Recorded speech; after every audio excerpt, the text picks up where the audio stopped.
ഒരിക്കലുമില്ല. എന്തുകൊണ്ട് ദാസനായിക്കൂടാ? ഞാൻ അങ്ങയുടെ ദാസനായിരിക്കും. ഒരമ്മ തൻ്റെ കുഞ്ഞിനെ ശുശ്രൂഷിക്കുന്നത് പോലെ നീ എന്നെ ശുശ്രൂഷിച്ചാലും ഞാൻ വന്നത് മനുഷ്യനെ സേവിക്കാനാണ് എന്ന വസ്തുത നിലനിൽക്കുന്നു. ഞാൻ മനുഷ്യൻ്റെ രക്ഷകനായിരിക്കും. അതിനേക്കാൾ വലിയ സേവനമില്ലല്ലോ. ഗുരു, അങ്ങ് എല്ലാം വിശദമാക്കുന്നു. അവ്യക്തമായിരുന്നത് ഇപ്പോൾ വളരെ വ്യക്തമായി. നിനക്കിപ്പോൾ സന്തോഷമായോ പത്രോസേ? തോമസിനോട് പറയാനുള്ളത് പറഞ്ഞു തീർത്തോട്ടെ. കുഷ്ഠരോഗിയെ കണ്ടാൽ നീ തിരിച്ചറിയുമോ?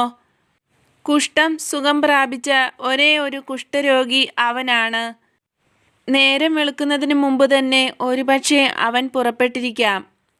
വഴിയെ പോകുന്ന ആരെയെങ്കിലും കണ്ടെത്താനുള്ള ശ്രമത്തിൽ നഗരത്തിലേക്ക് ബന്ധുക്കളെ സന്ദർശിക്കാനും മറ്റും പോകുന്ന ആരെയെങ്കിലും നീ